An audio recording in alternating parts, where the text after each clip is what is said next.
TVC dá início à série de entrevistas ao vivo com candidatos a governo e ao Senado. O primeiro convidado é Micaelton Carantino, candidato ao governo cearense pelo PCO. Nessa edição, você vai ver também uma reportagem especial sobre as regras definidas pelo TRE para as eleições de outubro. O período para os candidatos fazerem campanha vai até às 22 horas do dia que antecede as eleições. Tem as ações que devem melhorar diversas áreas de Fortaleza com foco no turismo. São obras em bairros como a Praia de Iracema e a Varjota. Parte dos trabalhos já começou. E no quadro Eu Empreendedor, tem histórias de sucesso no mundo dos negócios e dicas para você chegar lá. Meu nome é Renan Perdigão e eu vou contar a minha história de sucesso hoje, no quadro Eu Empreendedor. Segunda-feira, 20 de agosto, o Jornal da TVC está começando.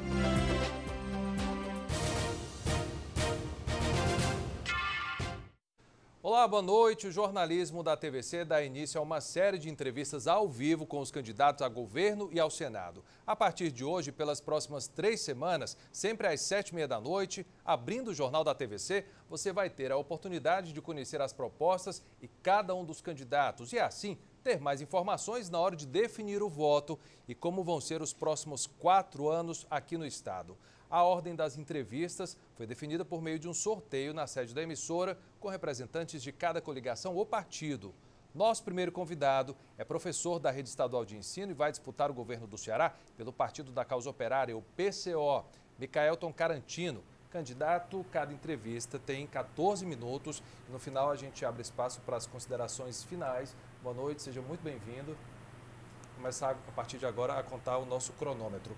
Fala de educação, que é um assunto que o senhor conhece muito bem, é concursado da Rede Estadual aqui no Ceará. A gente atualmente tem 24 das melhores escolas públicas do ensino médio fundamental do país. 77 entre as 100 públicas mais bem avaliadas, segundo o levantamento do IDEB.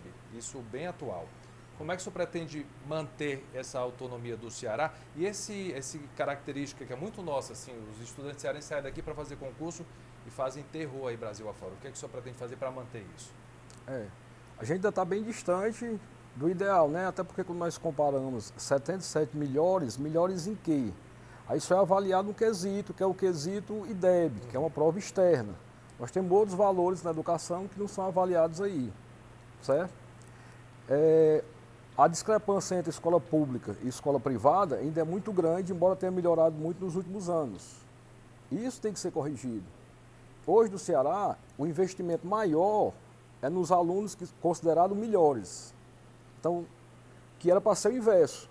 Né? Os alunos que têm mais dificuldade era quem eram para ter mais investimentos. Por isso você tem 77 das melhores.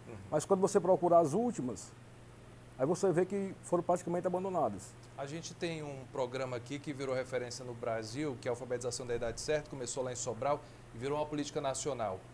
Na sua opinião, é um produto bom, por exemplo? Se você consegue iniciar com a criança, né, direitinho, a tendência é que isso continue. Né? É importante começar lá da base mesmo. Agora, o programa foi usado em poucos municípios. A maioria dos municípios não aderiu e continua. E aí tem outras questões, tem as questões sociais. Quando você vai para uma cidade como Sobral, que é uma cidade maior do que cidades pequenas como a que eu nasci, né? Que as condições sociais são bem diferentes, não é só um programa que vai resolver, não. As crianças têm fome, as crianças passam necessidade, e isso aí influencia muito na educação. O fato de o senhor estar dentro da educação facilita o trabalho nessa seara, na sua opinião? Para o senhor executar, por exemplo? Qualquer serviço do qual você faz parte dele, é mais fácil você conhece, né? Você conhece pelo lado de dentro. Perfeito. Vamos falar de saúde agora. Em 8 anos, 920 leitos do SUS foram exterminados aqui no Ceará, eles deixaram de existir. E o Ceará foi um dos estados que mais sofreu com isso, porque faltou repasse do governo federal, automaticamente a prefeitura e o governo do estado tiveram que fechar essas vagas de leitos. O senhor tem conhecimento disso e pretende fazer o que com relação à saúde, especificamente com relação à criação de leitos de UTI e do SUS, perdão? Ninguém faz mágica. O governo do estado, principalmente o estado do Nordeste, ele depende muito do governo federal, como você mesmo falou. Nós acabamos de ver aí a aprovação de 20 anos de congelamento do investimento em saúde e educação. Certo. Então, como é que você vai melhorar alguma coisa sem dinheiro? cobrando mais impostos da rede estadual, se as pessoas estão reclamando, não estão conseguindo pagar os impostos. Então, na verdade, esse corte do governo federal que foi feito, se ele não for revertido, quem estiver fazendo promessa que vai melhorar a saúde, está prometendo aqui que não vai cumprir. A gente tem a previsão da ampliação do IJF, que é o nosso maior hospital de referência aqui do Ceará, recebe até pacientes de outros estados, acaba que se concentra muito aqui na capital, acidentes com motos e carro, essa parte de trauma toda, urgência e emergência. Existe uma previsão do senhor tentar pulverizar isso para o interior, já que a gente tem hospitais de referência construídos também nas macro-regiões, por exemplo? Você vê que o hospital de Quixadá, né, Xaramuí, já teve dificuldade de começar a funcionar. Volto a repetir, sem dinheiro não se resolve. Tem que ter dinheiro. Não vai ter essa solução mágica. E dentro do seu plano de governo na área da saúde, o senhor pretende alguma mudança do que a gente vê hoje no Ceará, por exemplo? Na área da saúde, não só no Ceará como no Brasil, nós devemos estar investindo mais, como por exemplo o Cuba investiu, em prevenção. Nós temos pessoas com diabetes e hipertensão que poderia, saúde básica, que é a saúde básica, que não é investido. Nós começamos aqui com os agentes de saúde no Brasil, que praticamente hoje está abandonado. Cada agente de saúde que se aposenta, nem estado nem município faz concurso para repor. Então essa saúde básica está sendo esquecida. A gente vai falar agora de segurança pública, que é um dos fatores que mais aí tem gerado notícias, infelizmente, muito negativas para o Ceará. Contanto, nos últimos anos, foram feitos os maiores investimentos da história na segurança pública do Estado, foi investido em contingente, tem mais homens nas ruas, foi investido em tecnologia, com vídeo monitoramento, novas viaturas. A gente tem alguns índices melhorando, os índices de crimes letais intencionais na capital e algumas cidades, eles reduziram bastante, mas ainda assim, infelizmente, a violência é um dos assuntos que mais chama a atenção aqui para o Ceará. O que o senhor pretende fazer para mudar isso? Eu sei o que eu não pretendo fazer é investir em polícia, pode ter certeza. Não investir. Se você tem problemas com violência, é porque você tem pessoas a recrutar para essa violência. Por que essas pessoas são facilmente recrutadas? Você tem quase 14 milhões de desempregados no país, fora aqueles com emprego informal, que se for contar todos, aí vai dar, sei lá, para mais de 20 milhões. Pessoas que ganham um salário que não é suficiente nem para sobreviver. Porque quando você ganha um salário que não é suficiente nem para a sua sobrevivência, você está abaixo de um escravo. Porque o escravo pelo menos tinha alimentação. E aí como é que você espera que essas pessoas reajam? As pessoas vão acabar sendo cooptadas pelo crime. Então não adianta. A gente vê candidato aí prometendo matar aí bandido bom e bandido morto. Morre milhares de pessoas no Brasil e está resolvendo? Pena de morte aqui já tem. As pessoas estão morrendo todo dia. Está resolvendo? Não resolve, porque o problema social vai alimentando isso aí. Aí você vai botar a polícia. Como é que a polícia vai convencer as pessoas que elas têm que passar fome? Que o que tem para vender, eu posso comprar um celular, você pode comprar um celular, e aquele que não pode comprar um celular, ele tem que aceitar essa condição de não poder comprar um celular? Você acha que nós aceitaríamos? Nós da classe média, que também somos pobres, mas temos acesso a uma coisinha a mais?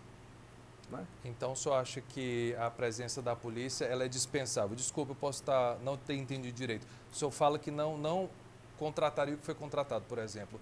A ausência desses policiais não aumentaria a sensação de insegurança, por exemplo? Nós estamos investindo uma coisa para enxugar gelo. Né? Não está resolvendo nada. Você vai fazer o que? Você vai prender a população toda? A gente já tem a maior população carcerária do mundo, a segunda maior. Né? Daqui a pouco você vai prender a população toda. Existem crimes diferentes. E a maioria dos crimes hoje estão ligados à falta de condições sociais. Que começa, então, em que setor, na sua opinião? Na educação, por exemplo? Deveria se investir mais nela? O principal fator é trabalho. Trabalho e salário. Gerar não adianta você formar. Nós temos 60 mil engenheiros desempregados. Então não é só formar. Se formar, se não tem local para trabalhar, não adianta. A Lava Jato acabou com os empregos no país. Né? Parou todas as construtoras do país, está aí tudo parado. Né? Quer criminalizar alguém? Criminaliza a Lava Jato. Mas aí demanda um longo prazo para que se criem essas oportunidades de trabalho, por exemplo. O senhor, caso eleito, vai ter aí pelo menos 2 anos para estabilizar essa geração de empregos aqui no Ceará. Na área da segurança pública, o que é que o senhor pretende fazer, caso eleito? Independente de quem seja eleito, né? A gente não pode pensar em caso seja eleito. A população é que tem que mandar no governo, não o governo mandar na população. Então, quem foi eleito tem que resolver o problema da população. Certo. Né? E nós temos vários problemas a ser resolvidos. E temos muitos parados. Nós temos uma refinaria aqui que já era para ter começado faz tempo, que depois do golpe ela parou. Quantos empregos teriam ser gerados ali? Nós temos o Porto do Pecém, que empregava muita gente na região do Caucaia, que está praticamente parado as obras. Se não resolver esses problemas, vamos ficar enxugando gelo aí com a polícia aí até... Falar de cultura e esporte agora, pelo que eu entendi, o senhor acredita muito na transformação por meio de ações sociais, por exemplo, esporte, educação, e vamos falar aí de cultura. No seu plano de governo tem projeto para inclusão social por meio do esporte, por exemplo, ou da cultura? Quando a gente fala assim, inclusão social, dá a ideia que é só formar as pessoas. Sim. O básico é trabalho e salário. Sem isso não adianta. Adianta a gente formar aqui 300 atletas se não tem time para eles jogarem, no caso do esporte. Então tem que ter as oportunidades de trabalho. Se não tiver, não... Mas quando a gente ocupa, por exemplo, a garotada da periferia com esporte e lazer, isso não é importante também? O senhor não concorda? É importante, mas tem que ter o complemento. Eu tenho alunos... Depois dali tem que ter um... Eu tenho alunos, são excelentes alunos, que terminaram o 3º ano, que têm um potencial incrível, que não tem condição social de fazer a universidade, porque não conseguem nem se manter, porque a família não consegue mais. Então adianta ele ter um conhecimento, se ele não consegue se manter, ele vai ter que procurar outra coisa. Então eu tenho alunos excelentes que podiam estar na universidade, que hoje está no mundo das drogas. O senhor vendo essa realidade dentro das escolas, o senhor não pretende criar um incentivo para que eles se mantenham na educação, por exemplo, até terminar os estudos e com isso seguir como existe aqui o Bolsa Estudo, que incentiva o aluno no 1º ano da universidade a continuar os estudos? Aí são medidas paliativas, emergenciais, né, que são importantes, né, mas não pode ser ela a vida toda. Se a gente ficar assim a vida toda, a gente vai passar a vida tirando do público para sustentar as pessoas. E as pessoas não querem, as pessoas querem trabalhar. Não tem emprego. Né? E vamos falar aqui em infraestrutura. O Ceará atravessou até o ano passado a pior seca já registrada na história aqui do estado. Esse ano a quadra chuvosa ficou na média, deu um alívio aí, teve uma média de 20 açudes que chegaram a sangrar. Hoje, a quadra chuvosa terminou em maio, poucos meses depois, a gente só tem 12 açudes com nível acima de 90% de água acumulada. O Castanho, que é nosso principal açude maior do Brasil, abastece a Grande Fortaleza, está com menos de 7% da capacidade de acúmulo. É uma novela que a gente acompanha há anos aqui no Ceará, apesar dos investimentos que têm sido feitos, a falta d'água é permanente. O que o senhor pretende fazer com relação a isso? Já estava feito, né? O golpe foi que parou. Quando o senhor fala de golpe, só queria que o senhor explicasse para o pessoal. Explicar o que é golpe, porque muita gente também confunde que golpe é só a queda da Dilma. Lembrando que a queda da Dilma é uma etapa do golpe. Retiraram a Dilma para aprovar as medidas que estão aí, entregar as riquezas do país. Então o golpe está em curso. O golpe não foi só a queda da Dilma. Tá certo? A construção da transposição de São Francisco, que meu avô era menino quando se falava, e quem começou foi o governo Lula. Aí o pessoal aí demorou. Lula passou 8 anos, o pessoal reclama porque demora. A direita reclama porque demora, né? Mas passaram 300 anos falando e nunca ninguém trouxe. Se a transposição de São Francisco estivesse pronta, que já era para estar pronta há tempos, nós não estaríamos com tanto problema com água. Seria um dos principais fatores aí para acabar esse problema de vez. Se a direita tivesse ganho o governo do estado do Ceará, provavelmente estava botando a culpa em Deus, como o Alckmin deixou faltar água lá em São Paulo e culpou Deus, né? E sendo feita a transposição, que plano o senhor tem para distribuir essa água? Porque ela vai ser concentrada na região sul a princípio. Como é que o senhor pretende distribuir para todo o Ceará, por exemplo? Lembrando que água é para duas coisas, né? Que água também gera trabalho. A indústria precisa de água. Então, tem que ser construído polos industriais. Você tendo água, você tendo a ferrovia que era transnordestina. Você tem água, tem mão de obra no Ceará e tem a ferrovia para transportar. Tem o Porto do Pecém para levar para outros países, para você exportar. Então, isso aqui tem que ser investido, porque isso aqui gera trabalho. E gerando trabalho, melhora a economia e melhora para todo mundo no país. E sendo feita a transposição, só acredito que em quantos anos a gente consegue recuperar e estabelecer tudo isso que o senhor está falando, por exemplo, caso o senhor seja eleito governador? Essas obras para trazer essa água até a capital, aí beneficiar Porto do Pecém e outras coisas. O problema é a indústria, né? Você tem que dar infraestrutura para a indústria vir, para incentivar. Então, a indústria não vai vir sem água, ela não está vindo agora por conta disso, por isso que o Pecém está parado. Né? Ela não vai vir sem transporte, a Transnordestina praticamente parado por conta do golpe, já eram para estar prontos. Né? Então, enquanto eles não fizerem, não adianta. Nós vamos aqui para o próximo governo federal, que pode empancar isso aí mais alguns anos. Então não adianta o governo do estado prometer uma coisa que vai fazer, que depende do federal. O senhor bate muito nessa tecla, me dá a sensação de que tudo vai depender da eleição presidencial, mas o governador tem algumas autonomias. Como é que o senhor pretende trabalhar em cima disso, por exemplo? As autonomias no país não são tão grandes, principalmente no estado do Ceará. No estado de São Paulo, talvez, que tem uma arrecadação muito maior, né? Mas no estado do Ceará, por exemplo, que aqui a gente consegue arrecadar nem o suficiente para a educação, o dinheiro da educação é complementado pela União, então não tem essa autonomia toda. E quando se fala em autonomia, é ter dinheiro, né? Para aumentar a arrecadação, tem que aumentar impostos. A população cearense vai querer que aumente os impostos? Ela vai conseguir pagar esses impostos?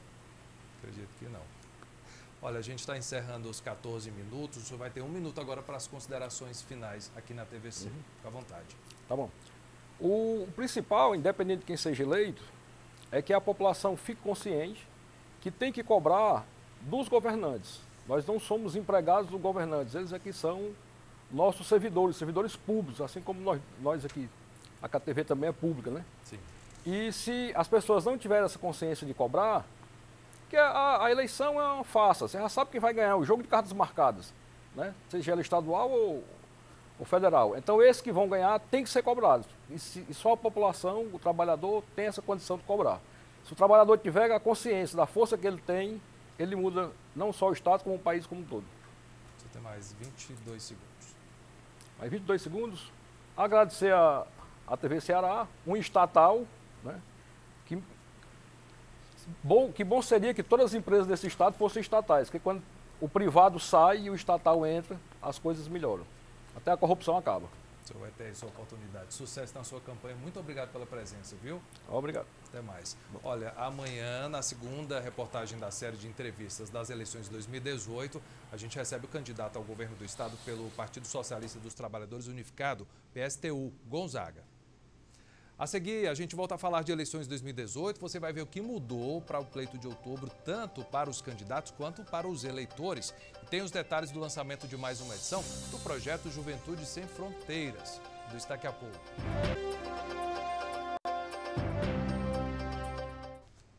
A gente continua falando de eleições 2018, é que começou a corrida eleitoral e esse ano o TRE definiu algumas mudanças. Tanto candidatos quanto partidos podem ser punidos com multas para candidatos. Os eleitores também devem ficar atentos. Veja na reportagem de Alisson Oliveira.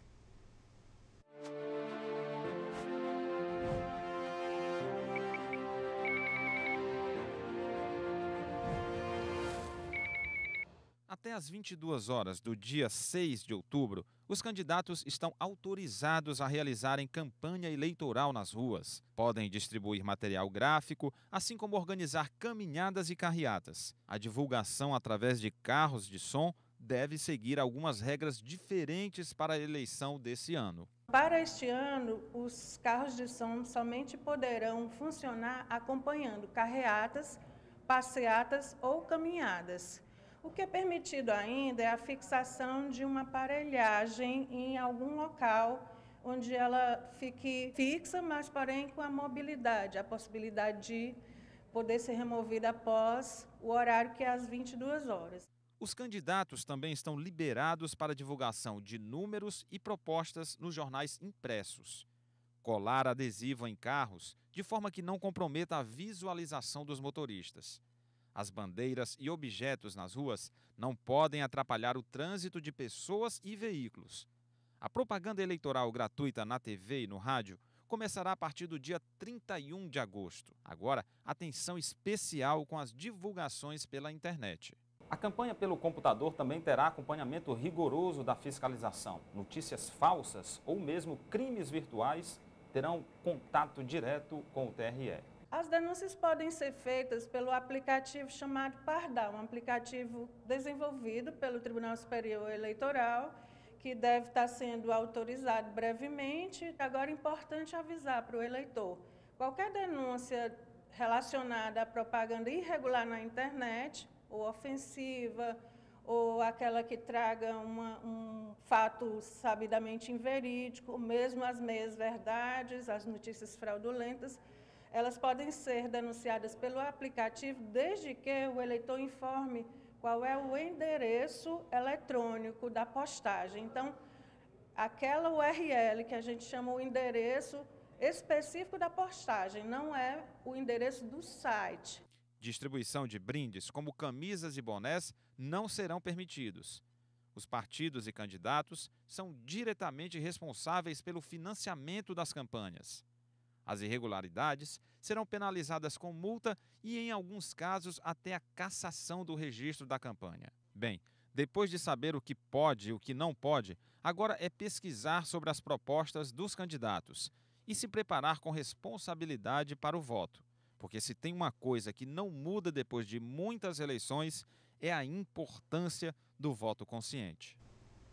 O projeto Juventude Sem Fronteiras, que possibilita alunos da rede pública municipal a estudar em outro país, ampliou o número de vagas em Fortaleza. Este ano, 100 estudantes devem disputar uma dessas oportunidades. Sabrina hoje é estudante do curso de Línguas Espanhol e o interesse pelo idioma veio graças ao intercâmbio do programa Juventude Sem Fronteiras. É uma realidade completamente diferente, é uma maneira de adquirir um idioma, e o idioma vai muito além da língua, é toda uma cultura e que você absorve, e isso muda, pelo menos a minha vida mudou bastante. Para este ano, a Prefeitura de Fortaleza anunciou a ampliação do programa.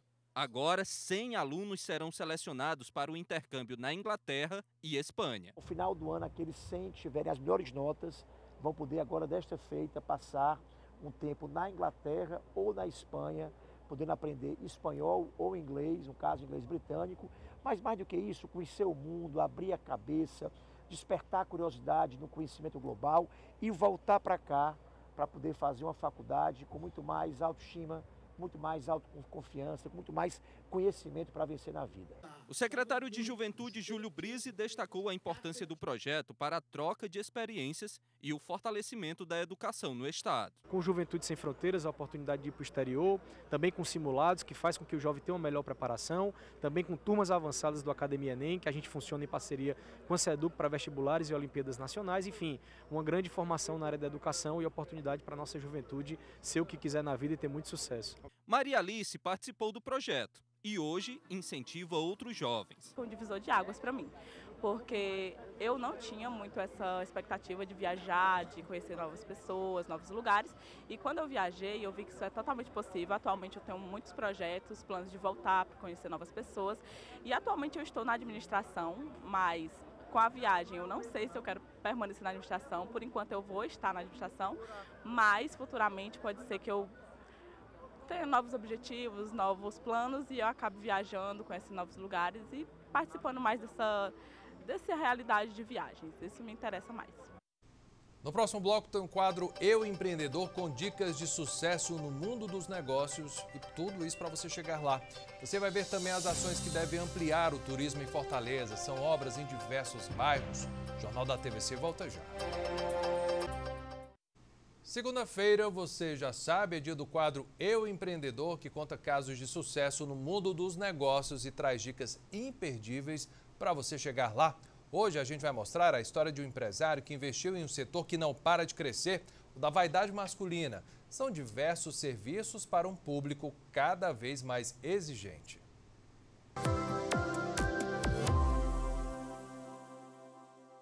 Eu sou Renan Perdigão, sócio do Grupo Fígaro. O início da Fígaro se deu lá em 2009, quando um primo e sócio me convidou para poder participar e entrar nessa novidade que vinha ao mercado. E depois de algumas viagens, eu tive uma experiência internacional, o meu primo também teve essa experiência fora do país.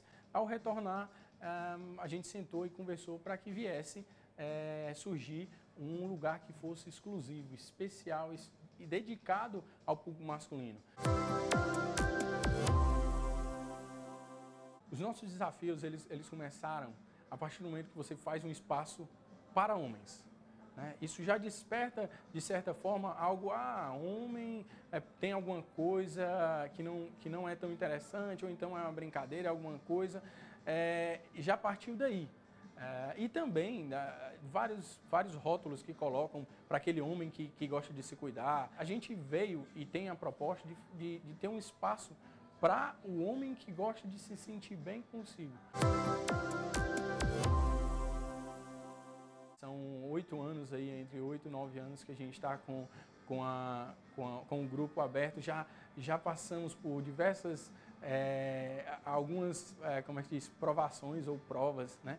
A gente teve fase de ter revista, a gente teve um momento de dar o passo para trás também, e o que mais mostra a gente, deixa a gente realizado, na verdade me deixa mais realizado, é ver todos os nossos profissionais fiéis à casa, vestindo, trabalhando conosco, e todo o carinho que a gente tem com os clientes também, que aparecem, que dão dicas, que falam bem, que elogiam todo o serviço, que dizem que não viram isso em lugar algum no Brasil, que está fora do país também.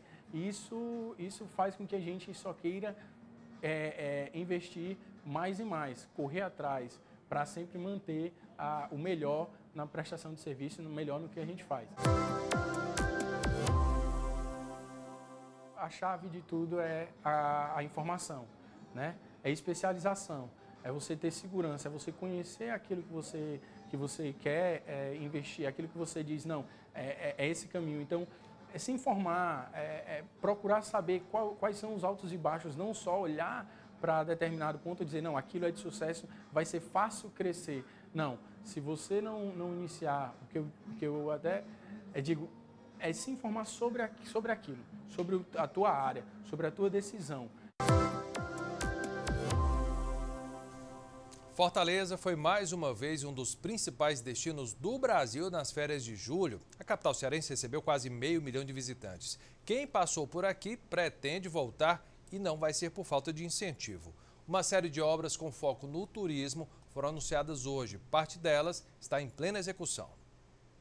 As ações que devem ampliar as áreas turísticas de Fortaleza foram apresentadas durante uma reunião com os diretores da Câmara dos Dirigentes Lojistas. Colocar cada vez mais esse produto na prateleira para ele ser vendido aos nossos visitantes, seja ele através dos hotéis, da recepção dos hotéis, do nosso material promocional, seja ele através agora do ônibus turístico, que nós iremos ter, que vão ter 4 paradas no centro de Fortaleza, e linkar isso a um roteiro que já existe, que são roteiros culturais históricos no centro de Fortaleza.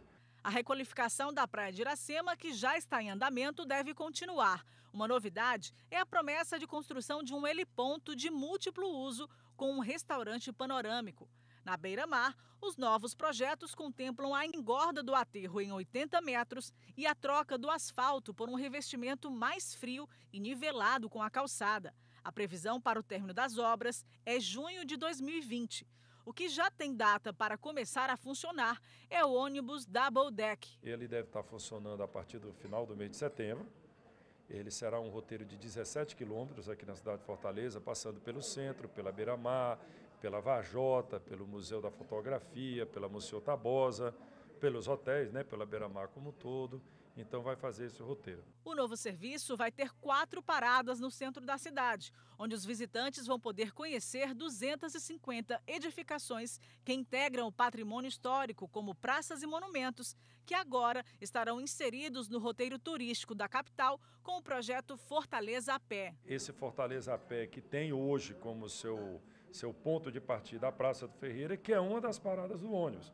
Então a nossa ideia é conectar esse ônibus ao Fortaleza a Pé, a esse passeio a pé no centro da cidade, e os turistas que estiverem no ônibus vão passar a ter um conhecimento desse roteiro e vão se sentir atraídos a descer ali na Praça do Ferreira e fazer esse roteiro a pé, podendo até subir no ônibus no final do roteiro. As ações contemplam ainda conhecidos corredores de compras, como o Mercado Central e a Avenida Monsenhor Tabosa. Nós vimos agora em julho, quando, por exemplo, Fortaleza foi o segundo maior destino do turismo do Brasil. Então nós vimos resultados diretamente nas vendas, porque muitas vezes não é o próprio turista que vai fazer a compra, mas ele deixa o dinheiro nos bares, no restaurante, nas pousadas, nos hotéis, e tudo isso faz o fluxo de turismo e o fluxo também financeiro girar dentro da cidade de Fortaleza. Outras notícias às 9h15 da noite no Jornal da Cultura e amanhã na primeira edição do Jornal da TVC às 11h45 da manhã. Uma ótima noite para você.